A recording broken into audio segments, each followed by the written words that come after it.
This is Heliox, where evidence meets empathy. Independent, moderated, timely, deep, gentle, clinical, global, and community conversations about things that matter.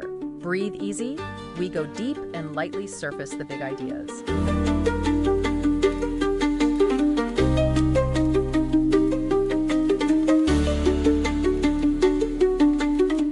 Okay, let's really dive into this.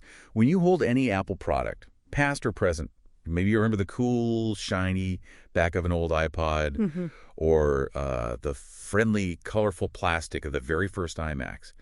Have you ever actually paused and thought, how on earth did this thing get made? Right. Not just one, but billions of them. Yeah. It's a story of incredible manufacturing skill, but it's also completely woven into specific places around the world and, well, the shifting dynamics of global power. It's absolutely an epic story, and not just about design and marketing. It's an operational masterpiece, though sometimes, born out of chaos.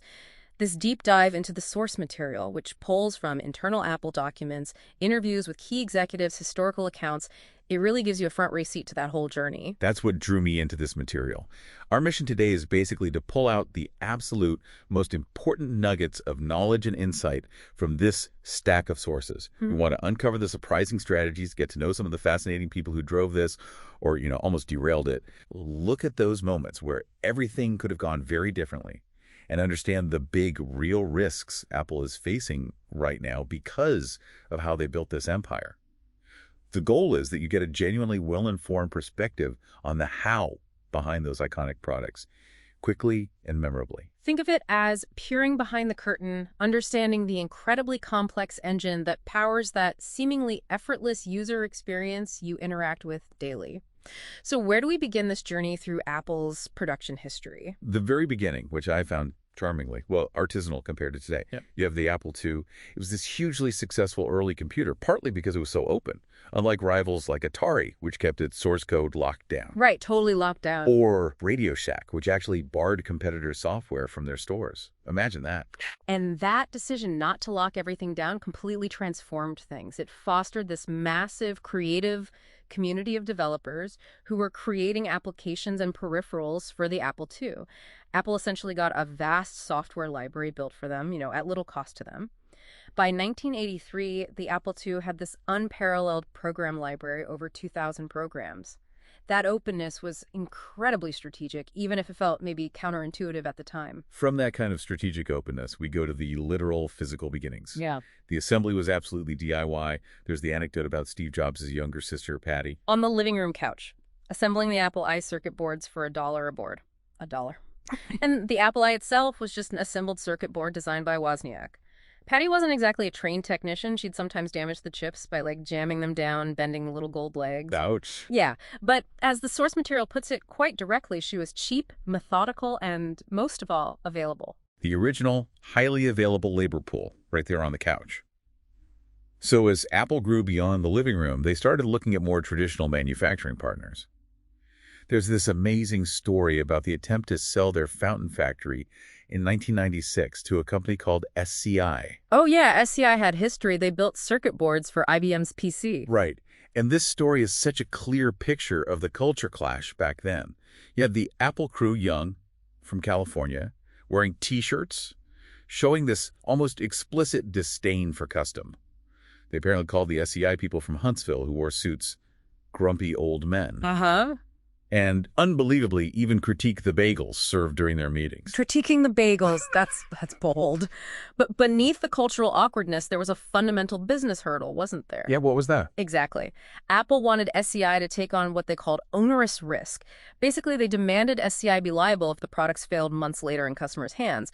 SCI, coming from a more traditional, build-to-spec background, just refused. No way. The deal fell through. It really shows Apple's incredibly demanding nature when it came to quality and responsibility was baked in very early on. I also found it fascinating that even back then, Steve Jobs had this real admiration for Japanese manufacturing. He visited Tokyo a lot in the early 80s. Apparently really impressed by the Sony Walkman and their automated production lines. Oh, yes. And there's that famously awkward kaiseki dinner story with Sony executives. Jay Elliott, one of the Apple guys, was 6'4" with size 14 shoes, apparently couldn't even fit into the ceremonial attire. Oh, wow. They sat on tatami mats, wore ritualistic masks between courses. Apparently the highlight for the Apple team was getting a hammer to break open a clay pot with a dish inside. It just paints such a vivid picture of navigating these vastly different business cultures. What's interesting is that Jobs himself wasn't shy about his opinions, even in those formal settings. I love the quote about him looking at a disk drive presented by a vendor and just saying, "What are you showing me this for? This is a piece of crap." Classic Jobs, right? Straight to the point, no diplomacy needed. And actually, even after he left Apple the first time, the success of products like the Laser Writer kept those relationships with Japanese manufacturers going, and it exposed other Apple executives to the advances in automation and precision happening there. And that path, the increasing complexity and the need for precision, that brings us to a really pivotal moment. The return of Steve Jobs in 1997, and critically, the hiring of Tim Cook in 1998. Jobs brought Cook in, a then 37-year-old operations executive, specifically for what Jobs himself was not good at. Yeah, Cook came from Compaq, and he described his decision to join Apple, which, let's remember, was really struggling at the time. In almost mystical terms, he said, "You have this voice in your ear that says, 'Go west, young man, go west.' It didn't make sense from a rational standpoint, and yet my gut said, 'Go for it,' and I listened to my gut." And that gut feeling. Well, it ended up redefining global supply chains. Cook's management style and operations became legendary, almost fearsome. He was described as a Terminator machine. He would just ask questions, layer upon layer of questions, relentlessly drilling down to expose anyone who was bullshitting him. His grasp of detail was apparently incredible. A lower-level executive recounted showing him a spreadsheet in the hallway, and Cook spotted an error instantly just glancing at it. The rule was, if one number was wrong, he wouldn't trust the whole spreadsheet. Wow. And if you got called on twice by him and had a number wrong, he'll never call on you again. That unforgiving standard really set the tone for the entire operations team. And he seemed genuinely impervious to difficult conditions. There's that story of him visiting the rather grim pigsty Rio tourist hotel in Korea, where Apple engineers were staying during the original iMac development. Asked how he slept, Cook apparently replied, "Because I stayed standing up all night." That combination of just demanding standards, incredible attention to detail, and sheer resilience was exactly the kind of operational force Apple needed to build what came next. Which brings us directly to that next big phase, the iMac era. This is where revolutionary design ideas from Jony Ive and Steve Jobs slammed headfirst into the hard realities of global manufacturing scale. They envisioned this incredible, almost eggshell-shaped computer codenamed Columbus. And it was initially just unmanufacturable. The design had this fundamental technical issue called an undercut. Imagine trying to mold an egg shape. You can cut it horizontally and pull the mold halves apart, right? Right. But the iMac design curved back underneath, like the bottom of the egg. Yeah. There was steel inside the mold to create that shape, but because of the curvature, you literally couldn't pull the inner steel mold out. Really? As one mechanical engineer put it, you couldn't even build one in the lab, let alone millions. So David Honig, the mechanical engineer, and Brian Berkeley and David Lundgren had to deliver this lovely piece of news to Steve Jobs. How did that go?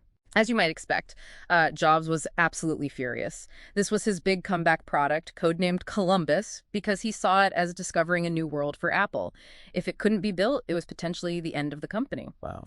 The result was what they called a hard reset on the project, with a new, incredibly urgent goal to somehow ship something by August. Jony Ive seems to have played an absolutely crucial role during this period, beyond just the design work. The sources describe him as a Steve handler as much as he was a visionary. That's such an important point. Ive was the shield. He protected the design team from Jobs' volatile personality, his cruelty, savagery, impatience, as the source puts it. Yeah. By managing Jobs' reactions and expectations, he basically prevented the team from quitting en masse under all that pressure. So how did they actually overcome the unmanufacturable design? Did they just scrap it? Well, a second team was brought in, including Honig, the engineer who originally flagged the issue. Honig later clarified it wasn't that they were smarter than the first team, they were simply given a different task, one that wasn't physically impossible. And in a really human moment, I've later apologized to the engineer who had been demoted earlier for saying the original design couldn't be built, acknowledging, "You went through a lot of grief, it won't happen again." So, to get the reimagined iMac made quickly, Apple initially turned to LG in Korea. What were those early factory conditions like? Were they state-of-the-art? Not exactly. They were described as bare bones and scrappy. Specific details really stick with you.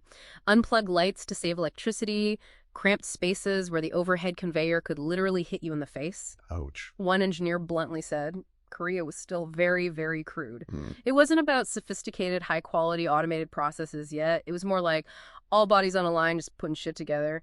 The pressure was so incredibly high that another executive apparently had nightmares about unsold inventory piling up. Wow. But LG had this big plan, though, right? To set up operations globally in places like Wales and Mexico to ramp up production and distribution. Yes. Their strategy was to globalize, smooth production, avoid potential tariffs. It sounded good on paper, and it was a complete disaster, especially in What Wales. happened there?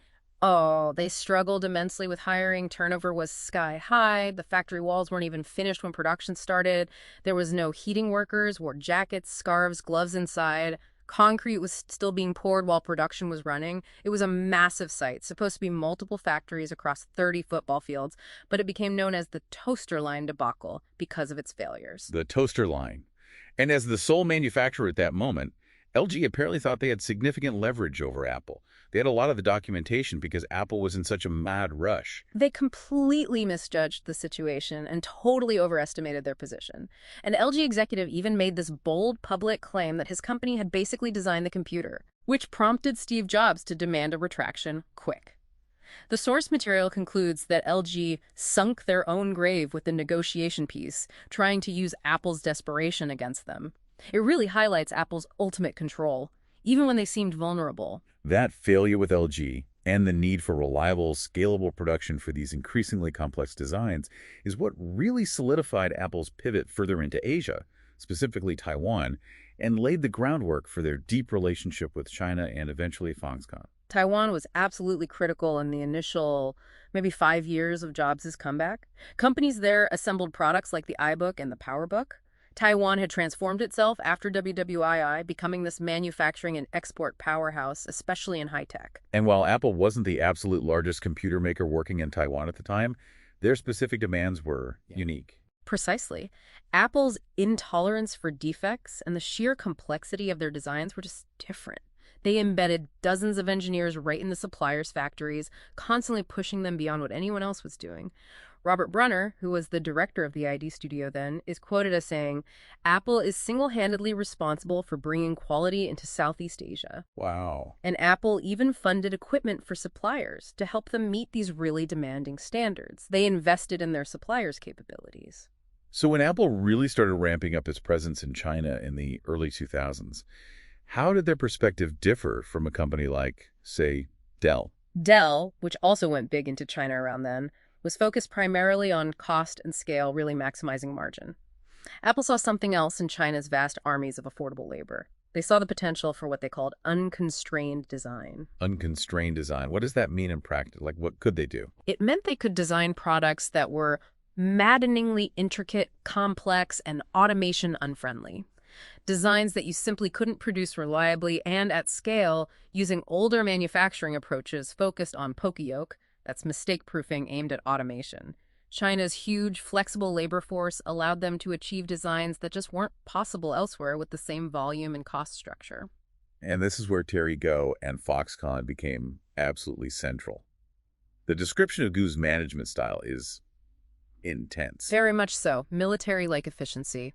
He reportedly admired Genghis Khan. Factory floors had incredibly strict rules, talking forbidden, long shifts, managers constantly watching. There was even talk of workers having a little red book of Terry Gou's sayings. Wow. And their business model was pretty strategic almost. Yeah. Predatory, right? How do they hook clients? It was incredibly clever for securing business. They offered final assembly dirt cheap, like a loss leader product of the Costco hot dogs, as one person called it. But crucially, they gave away the tooling for free. For free? That sounds expensive. Oh, yeah. The upfront cost for tooling could be $500,000 or even $1 million, and Foxconn would just absorb that. Wow. That's a huge barrier to entry they were just removing for clients. Exactly. They made their money back by controlling component choices and creating these really sticky relationships. Once you were hooked on their cheap assembly and had your tooling tied up with them, it was incredibly hard to leave. A former Apple engineer called it a wily bet and said the nickname Foxconn was pretty well earned. Once they get you in the door, that's it. They control you. Foxconn wasn't just about cheap assembly, though. They also proved they could handle high-quality, complex manufacturing, especially with metals, which became increasingly important to Jony Ive's designs later on. Right. They expanded into manufacturing aluminum displays and the complex Power Mac G5 enclosure for Apple. There's a specific detail about Terry Gou feeling snubbed when Foxconn didn't get the final assembly contract for the iMac G4. Oh, really? Yeah. So, to prove themselves capable of handling high-precision cosmetic metal parts, Foxconn built this expensive, complicated production line just for the G4's flexible gooseneck, consolidating what had been a messy process done by multiple suppliers. This really solidified their reputation beyond just being a second-source, low-cost option. They showed they could do the hard stuff. And that ties back perfectly to Jony Ive's focus on materials. After the plastic iMacs, he really wanted to push into metals and glass, which required precision machining for aluminum and other materials. Foxconn was absolutely key to supplying these, and Apple continued to fund the necessary equipment upgrades to achieve the precision Apple required. I famously loved the stainless steel back of the original iPod. He saw the fact that it collected fingerprints and required polishing as creating this sort of unconscious, nurturing connection between the user and the device. That precision and scale really went into hyperdrive with the iPod and then, of course, the iPhone, creating this massive China machine. Yeah, the iPod was born out of Apple's digital hub strategy. The idea that the Mac would be the center for all your digital life, including music. They needed a better MP3 player than what was on the market at the time. Hardware chief John Rubinstein and procurement head Jeff Williams went to Japan and stumbled upon this tiny 1.8-inch Toshiba hard drive. The Toshiba drive. Yep. It was 5 GB, and Jeff Williams had this immediate, obvious realization. 5 GB meant 1,000 MP3s. He negotiated an exclusive supply agreement right there on the spot. What's fascinating is how many different people contributed to the iPod's brilliance. It really wasn't just one genius inventor. Absolutely not. Rubinstein found the drive. Phil Schiller suggested the now iconic scroll wheel, which users just loved. Tony Fadell was the architect, building the initial foam core prototype. And Jony Ive's team designed that distinctive look, the white and stainless steel, which was really unusual and felt high-end and durable for a mass-market consumer product back then. And in procurement, Tony Blevins entered the picture around the iPod project. He apparently rose incredibly quickly through the ranks. He joined the procurement team and rapidly became the central figure, eventually leading like 1,300 people. He had this intense reputation as a shark negotiator. Apparently, his style even made the lawyers he worked with uncomfortable. He saw negotiation as a prize to be won, right? Yeah. Like a competition. Yes, and his view of suppliers was stark, almost brutal. There's that quote. I always tell people, I worked with two kinds of suppliers when I was at Apple. Complete asshole suppliers, and I worked with suppliers who today are out of business. That's the reality. Oof, that's direct. So with the rush to launch the iPod, Fadell and Blevins were on a mad dash to Asia to find suppliers. Inventec in Shanghai was one of the first. Yes, and the factory conditions were initially described as rough, like not even having reliable internet yet. The push for speed and to shift production to China quickly led Apple to really squeeze margins. They started demanding what they called China cost. Which sounds exactly like what it means. Lower cost, because it's made in China. Exactly. And this financial pressure actually contributed to an early scandal with Inventec. Apple thought they were running 3 shifts a day, but Inventec was secretly running 4 shifts. No. Using the extra shift to create their own supply of iPods and selling them out the back door. John Rubinstein said, they were selling on their own, and that really soured us. I bet it did. Wow. Despite its cultural impact, the initial iPod didn't immediately make Apple rich, though, did it? No, because it initially required a Mac to sync music, which limited its market to only about 5% of computer users at the time. A tiny slice. Right. But there was significant internal pressure, particularly from the marketing side, who saw the huge potential on the Windows platform. And Steve Jobs apparently loathed the idea of putting iTunes on Windows. Hated it. He really did. But eventually, under executive pressure, he relented. His, quote, agreeing to it was classic Jobs. Screw it, I'm sick of listening to you assholes. Go do whatever the hell you want. That decision to write iTunes for Windows was absolutely key to unlocking the iPod's massive global success. It opened up 95% of the market. This period also really solidified Apple's understanding of China's unique manufacturing advantages beyond just the lower costs, right? Yes, the sources really emphasize it wasn't just cheap, it was different. The ubiquity and flexibility of labor, what they called a mountain of people who could be assigned any task, switched between roles almost instantly. That was groundbreaking for manufacturing complexity. You had nearby suppliers for every single component imaginable and tailor-made export policies. Anything we wanted, we could get it at 2 in the morning, an engineer recalled. That's incredible flexibility. The summary was that it offered total control of those factories and the people there. But that environment came with immense pressure on Apple's own engineers. They were expected to work 7 days a week, missing holidays for product launches. Apple started paying for family flights if a trip was over 30 days, but the core expectation was relentless dedication. There was even a mention that Apple University apparently considered codifying pushing employees to burnout as an acceptable, maybe even necessary practice. Wow, that's intense. So moving into the iPhone era, Tony Fadell initially saw mobile phones as a threat, just adding features onto the iPod. Yeah. But Jobs had a different vision entirely. Jobs saw it as an enhanced iPod, not a pocket PC with the phone awkwardly added on. He famously had disdain for the telecom companies, saying Apple wasn't very good going through orifices to reach users, preferring a direct connection. They invested heavily in expensive RF machines to control the radio technology themselves. There's that great story of the early iPhone prototype, the beautiful brick. Yes, the 2006 prototype was full screen, made of beautiful brushed aluminum. Jobs and Ive were incredibly proud of its design. But neither of them, in their focus on aesthetics, initially realized a fundamental problem. Radio waves don't travel well through metal. Oops. Yeah. It was beautiful, but fundamentally flawed as a phone. You couldn't get a signal. And they also needed multi-touch displays at a scale that just didn't exist yet, right? That technology wasn't readily available. Right. This wasn't just about finding a supplier off the shelf. They had to basically co-create the manufacturing processes. Apple sent teams of engineers to Asia to work directly with vendors, finding the best people in the entire world and building the capability together from the ground up. After the iPhone launched in 2007, what was Apple's real, often missed advantage over its competitors? It wasn't just the design, was it? No, it was operational superiority and relentless defect elimination. Competitors could eventually copy the design, more or less, but they couldn't easily copy Apple's manufacturing prowess and quality control. Apple built this yawning gap, continuously pulling ahead with subsequent models like the iPhone 3G, which doubled speed, half the price, and added the App Store, a combination no competitor could match at that time. The first iPhone did have some unexpected issues, though, particularly with warranty repairs, didn't it? It had a surprisingly high warranty repair rate, something like 1 in 7 units were returned within the first year. Part of that was product issues, sure, but also simply because it was the first really complex consumer product people used for multiple hours every single day. Smartphone addiction wasn't even a concept yet. Right. And Foxconn had agreed to the same no-quibble warranty terms they had for the simpler iPods, and they ended up losing a lot of money on it.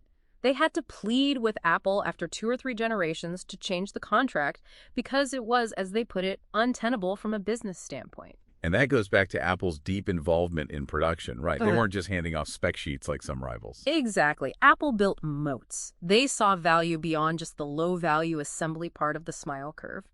An Apple executive is quoted saying contract manufacturers are ultimately in it for themselves, so if you just let them do their thing, the outcome will optimize for them, not for you.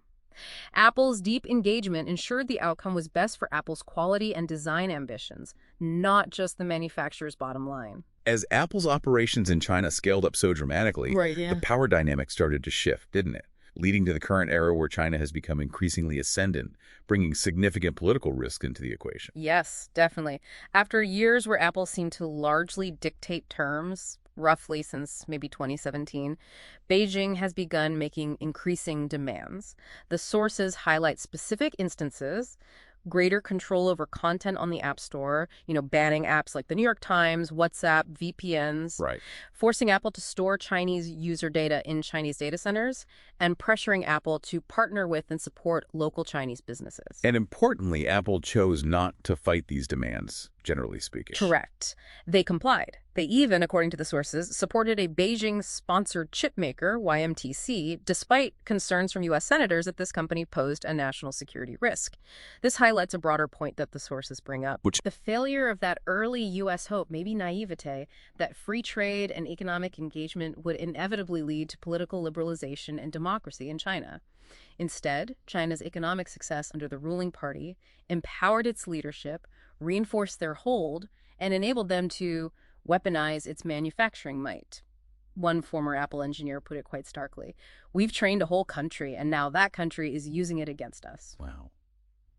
Thinking back to the early days of Apple in China, even before the political leverage became so apparent, just setting up retail was a massive challenge. John Ford was tasked with opening the first Apple store in Beijing for the 2008 Olympics. And Apple was incredibly unprepared on the ground. They didn't have the necessary business license, there was tax uncertainty, and the iPhone itself was technically illegal to sell in China initially. Expectations were actually very, very low. Tell me more about John Ford. He sounds like a unique character. He definitely was. He had this fascinating background, a 6'3" former offensive lineman, big guy, but also described as having a deeply inquisitive mind. His best friend was apparently nicknamed the Brain, and he was the Brawn. He had experience fixing a completely broken store culture in Salt Lake City by demanding excellence. Apparently, 70% of the staff quit within a week. Whoa. But those who stayed ended up liking their jobs more a month later. He set high standards. And he had to navigate a classic catch-22 in Beijing to get the store license. How did that work? Exactly. You couldn't get a license without a store location, and you couldn't legally open a store without a license.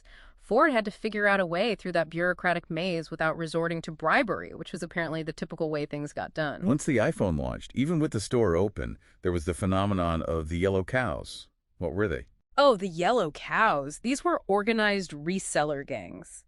They saw the iPhone as incredibly valuable, calling it like cocaine. They would show up with suitcases full of cash to buy thousands of iPhones, using hundreds of ordinary people they'd paid to stand in line and circumvent Apple's purchase limits. Suitcases of cash. Yeah. They would then ship these phones to other cities across China to be the exclusive vendors there, selling at a huge markup. They even hacked Apple's online reservation system, didn't they? Yes, they did. They were incredibly sophisticated, making an absolute fortune and effectively outflanking Apple's own retail efforts, especially in cities where Apple didn't yet have official stores.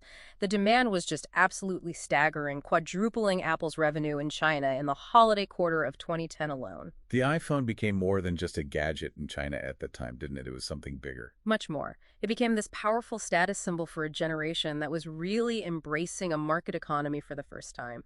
There's that really poignant anecdote of the post office worker spending 30% of his annual salary on an iPhone. 30%. Saying, when people see me with the iPhone, I'm not just a mailman. It was like being one of the first people to own a car back in the 1880s. It fundamentally changed how you were perceived. This period also came with increased and pretty undeniable government surveillance for Westerners working there. Brady McKay, a former U.S. special agent, witnessed it firsthand. Homes broken into, computers accessed, bugs planted.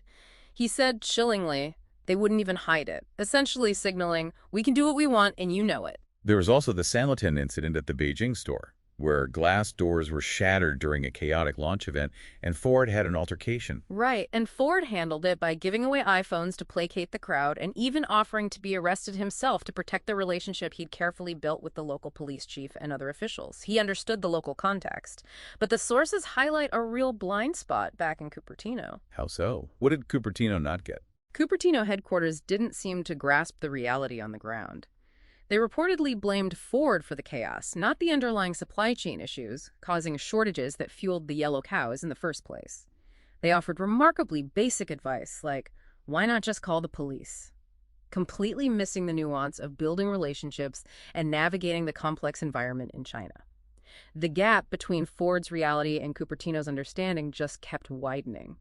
And the massive labor pool that Apple relied on, that mountain of people, was partly enabled by China's historical hukou system, wasn't it? Yes, that system historically controlled internal migration, tying people to their rural hometowns. Even when rural villagers were allowed to seek city work starting in the 80s, the system discouraged them from putting down permanent roots in the cities. They had few labor rights, and their children often faced significant obstacles attending urban schools. But despite the difficulties, factory life, with its regular pay, was often still preferable to the hard agricultural labor back in the fields. But finding the labor is getting harder now. It's not the endless supply it once was. It is getting harder, partly due to the consolidation in the smartphone market itself. Apple suppliers now compete fiercely for workers with huge Chinese brands like Xiaomi, Vivo, and Oppo. They heavily rely on government-licensed labor brokers who recruit from villages, often far inland. Turnover is incredibly high at some factories. One source mentioned Pegatron having 6% weekly exit rates 6% a week. and an average tenure of only 68 days. The government now has a significant stake in maintaining the stability of this whole system because it's crucial to the economy. Doug Guthrie, who Apple hired specifically to help them understand China better, interviewed suppliers. What was their consistent feedback? What did they tell him? He found suppliers almost universally said, working with Apple is really fucking hard. Yeah. But the crucial part was why they stayed. We learned so much. This learning, this pushing of boundaries, was unique to working with Apple, unlike other clients who just wanted cheap assembly. And that goes back to Apple's unique demands compared to its rivals, right? It wasn't just about price. Exactly. Apple wasn't just buying components and assembly off the shelf. They were focused on quality and process control for a relatively simplified portfolio of very high-end products. The analogy used was making what was akin to 10 million Ferraris a year. Right. This meant they had to co-create entirely new manufacturing processes and often directly fund expensive cutting-edge equipment for their suppliers. As the source puts it, Apple influenced the entire manufacturing process, pushing the whole ecosystem forward. Apple was also initially very aggressive about protecting its intellectual property, famously suing Samsung all over the world. But that approach changed, particularly in China. Why? Yes, that initial fervor definitely shifted. Suing Chinese companies risked being perceived as a bully by Beijing, which was increasingly risky. And honestly, enforcing patents effectively was near impossible anyway. The massive multi-country legal battle with Samsung just became a huge pain in the ass. So a kind of pragmatism set in as Apple's dependence on its Chinese suppliers grew, eventually reaching over 50% of their total business due to the sheer scale needed. Picking fights wasn't strategically smart anymore. Apple also made massive investments in China. Figures like $55 billion a year were mentioned around 2015. What was that about? That number was often cited and used politically by Apple to show its commitment, often explained as investments remaining in China through supplier payments and operations. Then there was the even more controversial $275 billion pledge, detailed in a memorandum of understanding, reportedly built on internal research by people like Guthrie and others. Many saw this as a direct move to curry favor with Beijing during a period of increasing pressure and scrutiny. And they established R&D hubs in China, too. Were those just for show, just political optics? Well, the sources indicate they were more than just a facade, but there was definitely debate about their purpose and effectiveness. They weren't joint ventures. They employed local staff, intended to show commitment and allow local engineers to grow within Apple. However, some back in Cupertino saw them as primarily for political optics, citing maybe lower caliber staff initially, or anecdotes about hearing engineers Bing searching for basic engineering terms like metal springback. So the perception internally was mixed. Some thought it was real, others thought it was just for show. Yes, exactly. Others saw that cynical view as insecurity from Cupertino engineers who felt their power diminishing as engineers in China took on more critical development work. They noted Apple was flying plane loads of engineers to China even before COVID, indicating real work was happening there. Regardless of the perception, the hubs clearly signaled China's increasing influence in the actual product development cycle, making that "Design in California" tagline feel perhaps less accurate over time. There's also a significant point made about the cognitive dissonance around supplier responsibility efforts. Apple put real resources into improving working conditions, cutting excessive overtime, and removing underage workers. Yes, Jackie Haynes' team genuinely worked hard on this, and they did make improvements. But it constantly clashed with Apple's relentless operational demands for quality, speed, and especially rock-bottom price. Suppliers needed extra margin to implement real compliance changes, but procurement managers, like the infamous Tony Blevins, were primarily incentivized to get the lowest price possible. Right. One source stated bluntly that Blevins just didn't give a fuck about the compliance concerns getting in the way of cost targets. Audit teams would even find staged efforts like pallets stacked high with recycling materials, but with no actual aisle for a forklift to move them, showing it was just for show for the auditors. Finding effective local leadership was also apparently a real challenge for Apple in China. It seems it was difficult. Someone like Steve Marcher spoke fluent Mandarin and had experience setting up the R&D hubs, but reportedly struggled to gain respect back in Cupertino HQ. Plus, having a white guy officially lead the China operations eventually wasn't seen as good optics for Beijing. So Isabelle Gemahe was appointed the first Chinese managing director, but this move was seen by some in Cupertino as a superficial, even cynical choice just to have a Chinese face in charge. Despite being a technical expert, she reportedly lacked clarity on her actual role and struggled to gain respect or really understand the underlying factory issues. A major recent development that the sources cover is the rise of what's being called the red supply chain. What is that? This refers to the significant growth of indigenous Chinese contract manufacturers, companies like Luxshare, BYD, Gore-Tex, Wingtech. These aren't the traditional Taiwanese giants. Their collective revenue quadrupled between 2015 and 2020 and is expected to double again by 2025. They're becoming huge players. And Apple has been actively shifting orders to these companies, away from Foxconn and others. Yes, moving significant work away from its traditional Taiwanese partners like Foxconn to these mainland Chinese firms. This strategic shift has even contributed to Foxconn's stock decline. As one manufacturing consultant observed, Foxconn's share price is down. They see blood in the water as the red supply chain grows and takes business. This sounds like it benefits Apple financially, though, this shift. It absolutely does. By helping make the red supply chain sophisticated through investment and demanding standards and then shifting orders to them, Apple has effectively offloaded the massive cost of buying expensive, cutting-edge equipment. Apple's own capital expenditures in China plummeted from a peak of $13.3 billion in 2018 to a low of $4.8 billion in 2021. Wow, that's a huge drop. It is. And this shift has been a key factor in Apple's incredible margin growth, allowing them to increase iPhone operating margins even during periods of relatively flat sales volume, because the suppliers are now bearing more of that capital equipment cost. All of these threads, the history, the operational brilliance, the political shifts, the financial engineering, they all converge to the present day, where Apple's seemingly invincible success is balanced by some pretty significant vulnerabilities and a really uncertain future. A huge factor casting a shadow is Xi Jinping's consolidation of power since 2012. He's used anti-corruption campaigns effectively to remove rivals, accumulating a level of personal power perhaps not seen since Mao. The televised removal of his predecessor, Hu Jintao, right from the stage at the 2022 Party Congress was a stark public demonstration of his unchallenged authority. And Xi's actions, like the broad tech crackdown within China and the incredibly disruptive zero-COVID policies, really underscored the inherent risks of depending so heavily on an authoritarian regime, didn't they? Absolutely. Meanwhile, the global smartphone market itself has shifted dramatically. Chinese brands have exploded in global share, going from about 23% in 2013 to over 50% by 2020. They dominate huge markets now like China itself, Russia, India, Indonesia. Outside of Apple and Samsung, most major non-Chinese players are gone or greatly diminished. Samsung saw the writing on the wall earlier perhaps and has significantly diversified its supply chain, closing its China plants back in 2019 and moving over 75% of its production outside the country. Apple's dependence on China remains comparatively very, very high. The Shanghai lockdown and the protests at the massive Foxconn factory in Zhengzhou felt like real inflection points, forcing a reassessment of that dependence.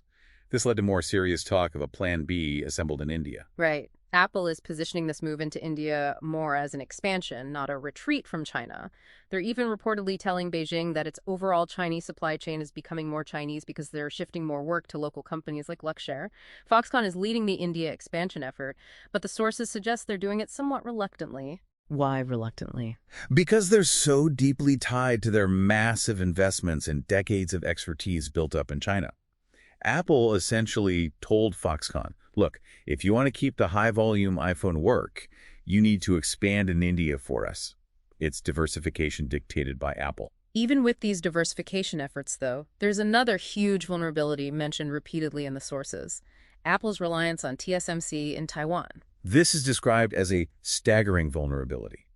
Apple relies exclusively on TSMC, located on that single geopolitically sensitive island, for the main cutting-edge processor chip in all of its core products. iPhones, iPads, Macs, the watch, everything. And the move from using Intel chips for Macs to their own Apple Silicon starting in 2020, while a huge business success, giving them hardware control and performance advantages. Huge success. It actually doubled their exposure to that single point of failure in Taiwan, didn't it? Exactly. It gave them a significant competitive edge, but it concentrated strategic risk onto one incredibly vulnerable location, especially given the rising tensions between Beijing and Taiwan. And what are the risks of even trying to diversify manufacturing significantly away from China?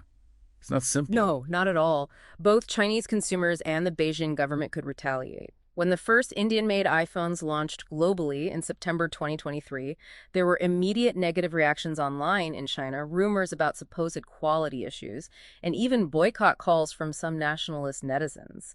And as a former U.S. special agent notes in the sources, the Chinese government has a million different ways to apply pressure, subtly or not so subtly controlling access to critical raw materials, limiting electricity supply to specific factories, regulatory hurdles. Wow.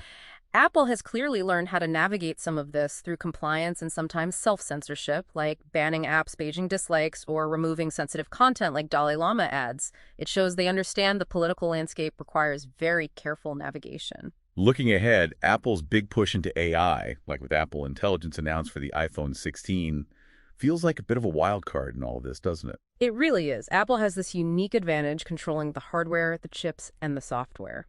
Their privacy-focused approach to AI, processing a lot on device, potentially allows Siri exclusive access to your personal data for truly personalized answers, effectively a kind of monopoly over competitors like ChatGPT for that deep user integration, but developing and manufacturing the increasingly complex chips and hardware needed for advanced AI relies entirely on that global supply chain they've built, particularly TSMC in Taiwan.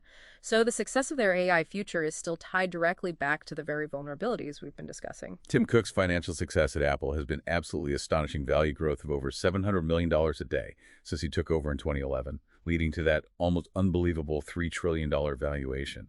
His reputation seems almost unassailable based purely on those numbers. The source material suggests, though, that this legacy is potentially far more tenuous than it appears, precisely because of these deep uncertainties and dependencies related to China and Taiwan. They use the analogy of Jack Welch at GE. Neutron Jack. Right, who was once hailed universally as manager of the century. His seemingly unassailable legacy was later significantly reevaluated as unforeseen external factors and long-term consequences came into play. It's a cautionary tale. It's a powerful reminder that even the most dominant companies aren't immune to external forces they don't fully control. Things can change quickly. Absolutely. It really highlights the potential risks Apple faces, being so deeply intertwined with a complex and increasingly assertive China, and critically reliant on a single geopolitically sensitive choke point for its most vital component. So, to recap our deep dive, we've traced Apple's manufacturing story from literally Steve Jobs' sister on the couch to building this intricate world-spanning global colossus. We've seen their uniquely demanding relationship with suppliers, how they were instrumental in transforming China into a sophisticated manufacturing powerhouse, and how that very success has created both immense wealth and significant, very present-day vulnerabilities. Yeah, we've really gone beneath the surface, looking at the history, the key personalities like Tim Cook and Jony Ive and John Ford, the specific anecdotes like the yellow cows and the IMAX undercut problem, and those shifting power dynamics that truly define Apple's complex reality today. And it leaves you with, I think, a genuinely provocative question to sit with. Given how incredibly intertwined Apple's entire business model is, with China manufacturing, sales, politics, and with increasing geopolitical tensions and Beijing's tightening control, can Apple's current level of dependence truly be sustainable in the long term? And maybe more broadly, what might Apple's experience here teach other companies about the potential long-term costs and strategic risks of building such a massively concentrated, albeit efficient, global supply chain? Thanks for listening today. 4 recurring narratives underlie every episode: boundary dissolution, adaptive complexity, embodied knowledge, and quantum-like uncertainty. These aren't just philosophical musings, but frameworks for understanding our modern world. We hope you continue exploring our other podcasts, responding to the content, and checking out our related articles at helioxpodcast.substack.com.